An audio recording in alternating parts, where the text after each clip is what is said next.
Assalamualaikum warahmatullahi wabarakatuh. Waalaikumsalam. Kembali lagi bersama saya dan Ayah Guru. Tapi sebelum kita mulai pembicaraan perbualan hari ini yang Eza nak tanya sama Ayah, jangan lupa ya kan sedekahkan subscribe, like dan silakan komen dari pembicaraan yang saya ingin tanyakan dengan Ayah Guru. Ayah, Ya, kita nak bahas tentang kitab Al-Quran, ya kan? Kitab itu kan hidup, betul kan? Yang membunyikan kitab itu berarti bunyi kan? Bunyi berarti dia hidup. ya, Yang membunyikan Al-Quran itu kan kita, ya. ya kan? Sebagai makhluk hidup lah. Boleh Ayah bercerita tak sedikit tentang ayat hidup ni pada diri lah, Nah, sehingga kita bisa membaca lah. nah, Karena kan dulu ceritanya Nabi Rasul tu tak pandai baca. ya. Bagaimana cara membaca tadi? Boleh Ayah jelaskan tak ya? Insya Allah. Kalau memang benar nanti penjelasan terima dengan baik. Kalau memang tak benar, hilangkan saja. Jadi begini ceritanya, ayah akan jawab. Bismillahirrahmanirrahim. Alhamdulillahirabbil alamin. Ayah bersyukur ada yang bertanya artinya mengingat. Kalau tidak ditanya, ayah mungkin lupa karena ayah sudah tua. Tapi karena ada anak-anak ayah bertanya, di situ ayah datang ingat kembali tentang ayat. Ayat itu, Al-Quran itu benda mati. Tulisan itu dibuat oleh para tangan yang bijak pandai. Lalu pembunyian ayat itu adalah ayat hidup. Yang disebut ayat hidup itu adalah yang punya diri, yang punya kebijakan, yang punya pemahaman, dan yang punya pemikiran leluasan. Berarti dia itu bagus, tidak ada cacat, tidak ada celanya. Mungkin kalau kehidupan tu berbeza dengan orang lain seperti orang gila kan tak boleh berfikir, tak boleh berbicara benar. Jadi berarti orang yang betul-betul serius, betul-betul jenius kata bahasa sekarang, mereka boleh membuat sesuatu bahasa yang tidak bisa dipahami oleh bangsa suku katanya manusia lah, bangsa manusia. Tetapi dengan adanya kitab, adanya Al-Quran, maka sehingga kita bisa mengenali bahasa-bahasa yang bukan kita punya, ya? Yang disebut ayat. Nah, di situ hanya tulisan, hanya hadis-hadis, hadis-hadis Nabi, firman-firman Allah, dan juga sunnah-sunnah lah, sunnah-sunnah Rasul yang ada berisi di dalam kitab suci Al-Quran. Jadi untuk ayat hidup adalah kita. Kita ini ayat pertama yang disuruh membaca. Allah pernah menyampaikan, Jibril menyampaikan, Allah pernah menyampaikan kepada Jibril, Jibril menyampaikan kepada Rasul dengan bunyi Iqra. Bacalah. Nah, artinya disuruh membaca. Maka sedangkan Rasulullah sendiri, Muhammad SAW ini orangnya buta kayu, tidak pandai membaca dan tidak pandai menulis. Kenapa pula ada yang sebahagian mengatakan Al-Quran itu adalah cerita Rasulullah? Yang menulis siapa? Siapa yang menulisnya? Sedangkan Rasul tak bisa menulis. Dia tak bisa merekayasa, tak bisa mengarang. Nah, jadi sebenar-benar bicara adalah Allah,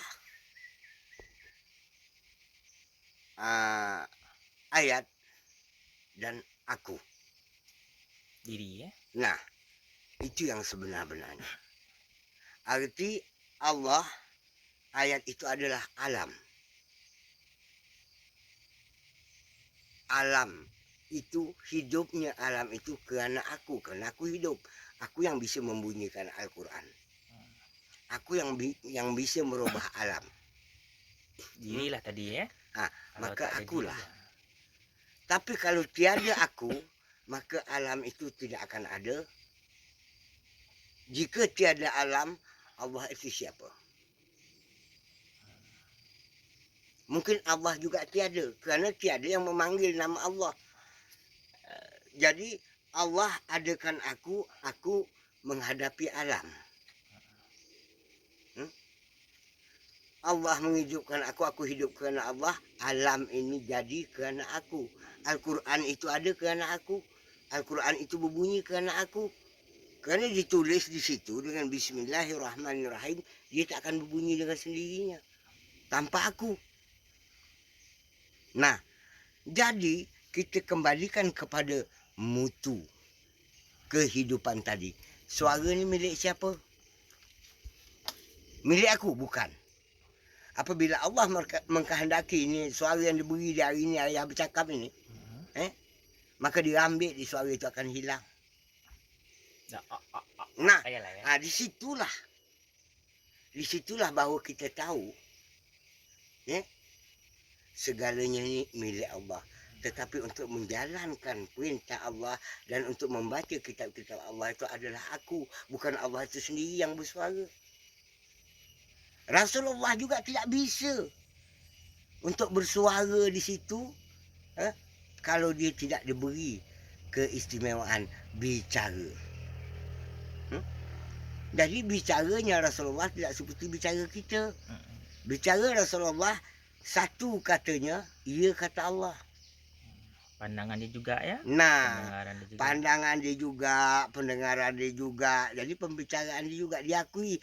Maka fi'linya juga diakui. Sehingga Rasulullah itu diangkat menjadi Nabi. Dulunya Rasul itu tak ada. Muhammad tak ada. Nah, jadi tapi untuk membuat dunia, dia. Bukan membuat kitab saja Rasulullah. Membuat dunia juga dia. Untuk meminta mengadakan matahari berjalan juga dia.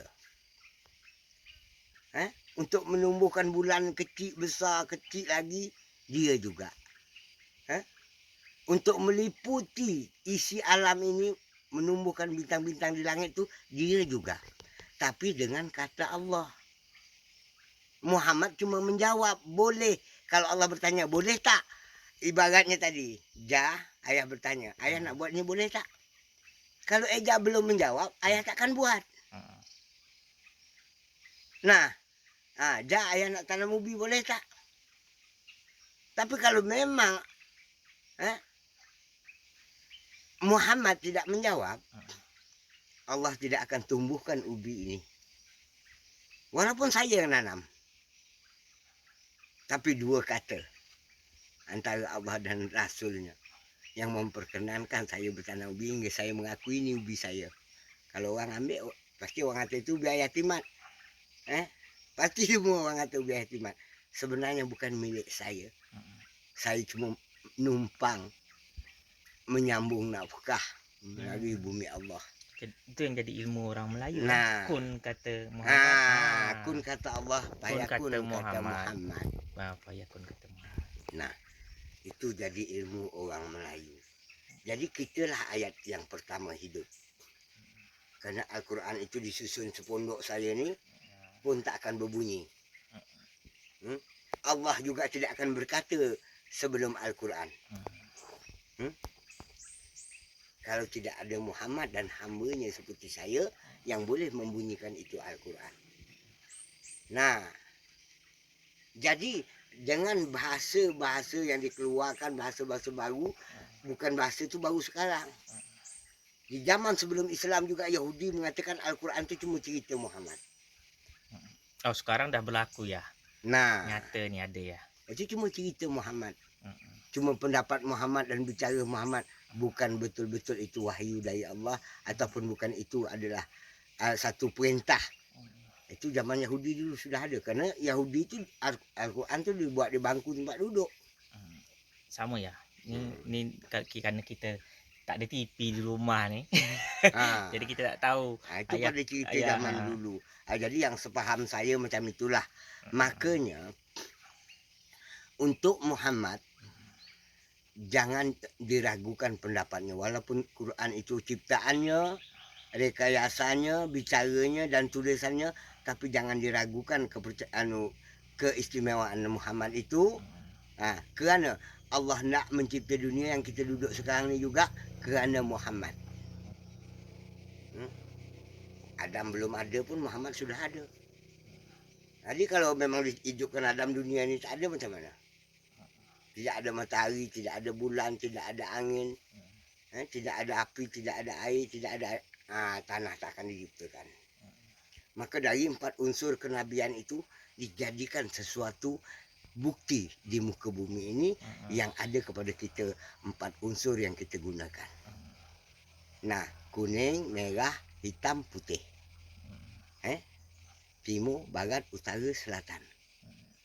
Itu 4 unsur yang ada dibuat kepercayaan kepada kita. Kanan, kiri, depan, belakang. Itu bukti. Tidak usah kita kaji ke lain. Jadi di mana kita harus ragu? Nah, jadi keistimewaan Muhammad Allah tidak pernah faham. Allah tidak pernah lihat kita. Tapi Muhammad tahu ini wajah. Di mana hidung saya? Di sini. Telinga saya di sini, mata saya di sini, mulut saya di sini. Eja di mana? Tapi kenapa beda? Tak macam pisang Nah, pisang tidak sama pula ya. macam pisang. Tidak pula macam kelapa. Tak macam kera. Nah, Sama tidak, semua wajah sama, ayam sama, bebek sama. Ikan sama. Nah, disinilah kebesaran Muhammad. Keistimewaan Muhammad membentuk hamba-hambanya dengan satu kata. Setelah dia mendapat firman Allah yang berkata kun, maka Muhammad menyiapkan kejadian dunia ini dengan berkata fayakun. Inilah sampai hingga terjadinya saya sebagai orang tua di Penau ini, tempat anak-anak bertanya, hanya itu yang bisa saya jelaskan. Seandainya ada kritikan, ada kesalahan, saya mohon maaf. Tapi kalau memang ada yang ingin ataupun belum puas hati nak bertanya, maka datanglah ke tempat saya.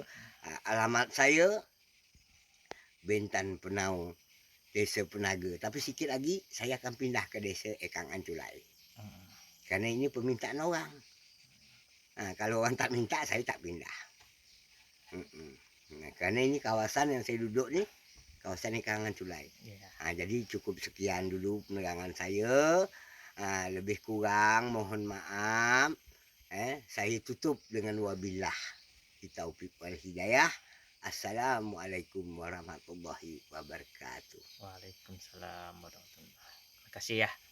Kerana kita sudah mengetahui ayat-ayat hidup tadi. Ya. Disitulah kita tidak ada keraguan lagi kepada Al-Qurannya ya. Bahasa-bahasa Al-Quran. Tak ada, tak bisa. Tak bisa, kita memang Maha Suci Allah. Ya. Dengan segala firman-Nya, itulah kebenarannya. Sampai jumpa kembali. Assalamualaikum warahmatullahi wabarakatuh.